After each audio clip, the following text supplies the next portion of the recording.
Could you tell me that in one more part is there that we call hydrosphere? Which kind of changes, especially in hydrosphere? Hydrosphere means water bodies. Water body could be ocean, could be river, could be anything, wetland, and so on.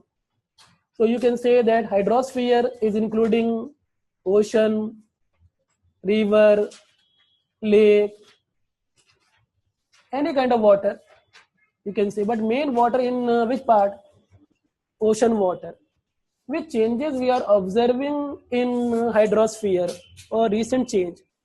First of all, due to global warming, we are observing that as sunlight is now, you can say that kind of heat is generated by global warming. This heat is being taken up by continental area more or ocean area more. Maximum heat oceans are absorbing.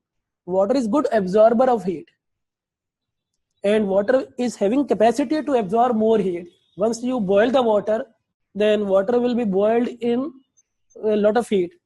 Then we are observing that more than 90% heat of the earth absorbed in basically ocean. Less than 10% heat actually consumed by our continent. So our oceans are basically absorbing impact of the global warming a lot on their part, and very less they are releasing of our continental area. So we are safe here because of ocean absorbing a lot of heat.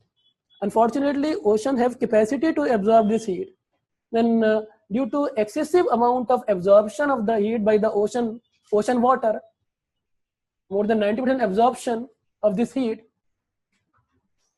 then ocean water we are observing getting warmer a lot, and this warming we are observing in the form of melting of ice.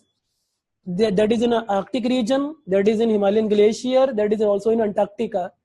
As far as Antarctica is concerned, which area we are observing that now started melting in rapid pace? One famous Antarctica shelf is there that we call Larsen shelf. Any one of you can tell me that shelf, whenever we say, we consider shell is which part? Oceanic side or continental side?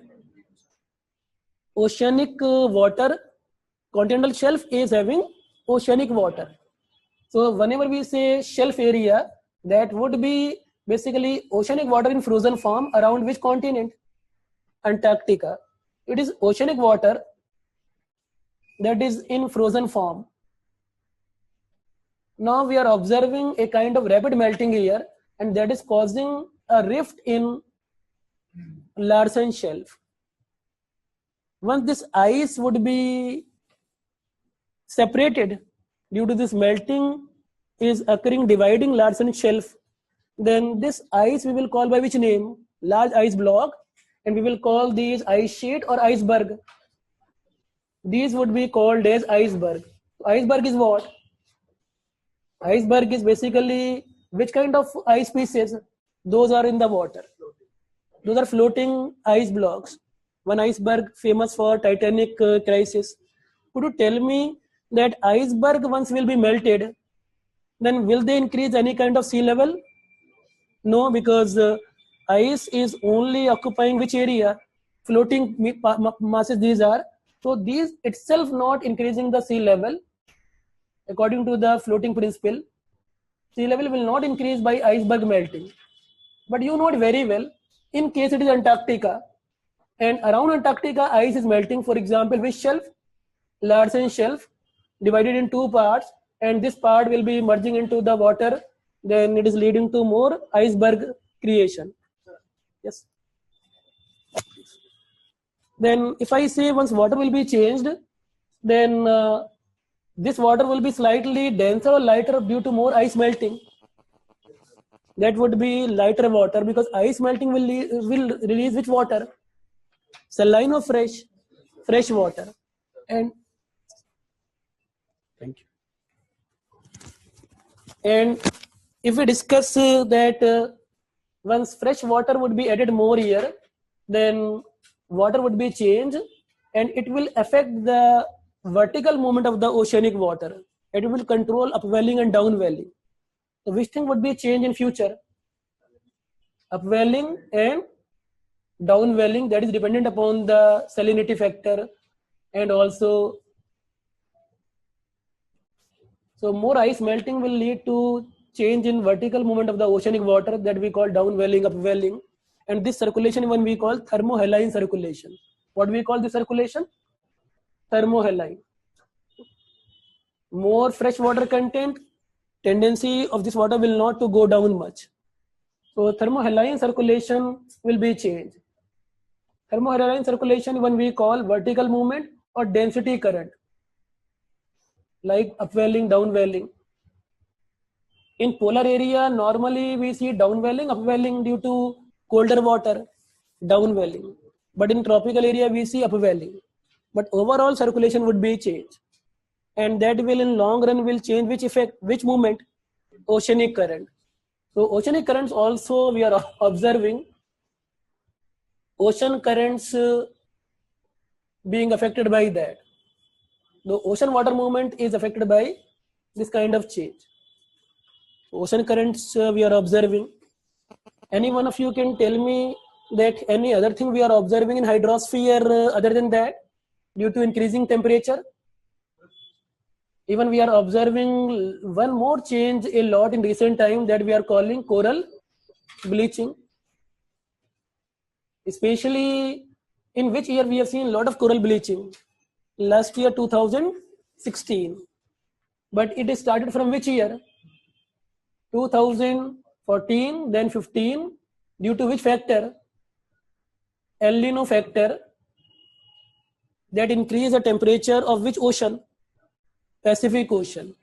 Any one of you can tell me coral bleaching mainly we have seen in which ocean due to El Nino factor? Indian Ocean, Atlantic Ocean, Pacific Ocean? Pacific Ocean, because El Nino is linked with the warming water of Pacific Ocean. And in Pacific Ocean, we have one country, Australia, and this side of Australia, Indian Ocean, this side of Australia, Pacific Ocean. And in this side of the ocean, we have which kind of zone? Great Barrier Reef.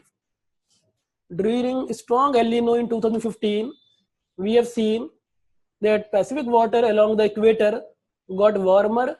Strong El Nino 15 has even caused a lot of bleaching in Great Barrier Reef. This damage is first time we are observing in present time that kind of bleaching in this area, Great Barrier Reef, that is the largest reef present on the earth. Can you tell me that this kind of reason is main reason? Which reason? El Nino factor. Besides which factor? Global warming is common everywhere, but El Nino has increased considerably the temperature of the Pacific Ocean. Could you tell me that which kind of algae life has been expelled during that time, high temperature condition?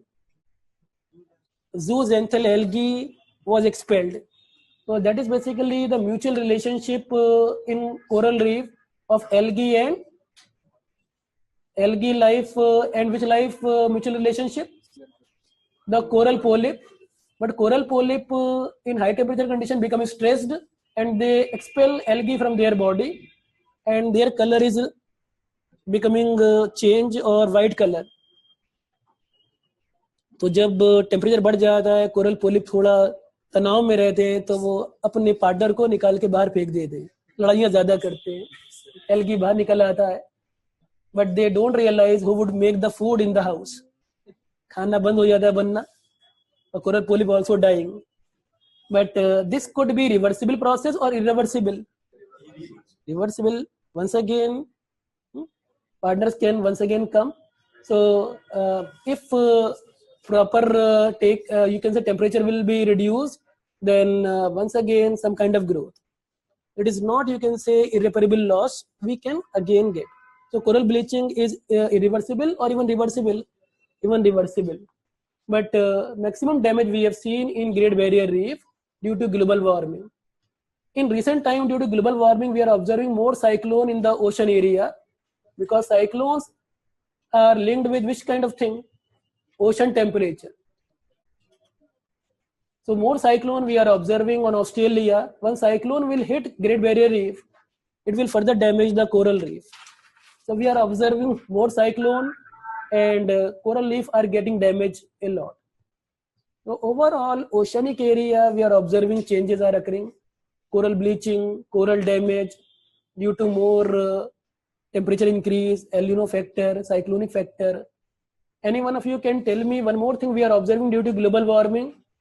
More CO2 level, and ocean water is getting acidification.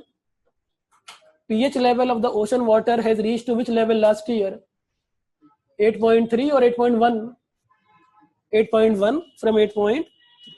So a kind of decrease in the pH scale. So this we calling that ocean water is slowly changing to which side? Acidic behavior. That is also due to more CO2, and more CO2 is reacting with more water and making which acid? H2CO3.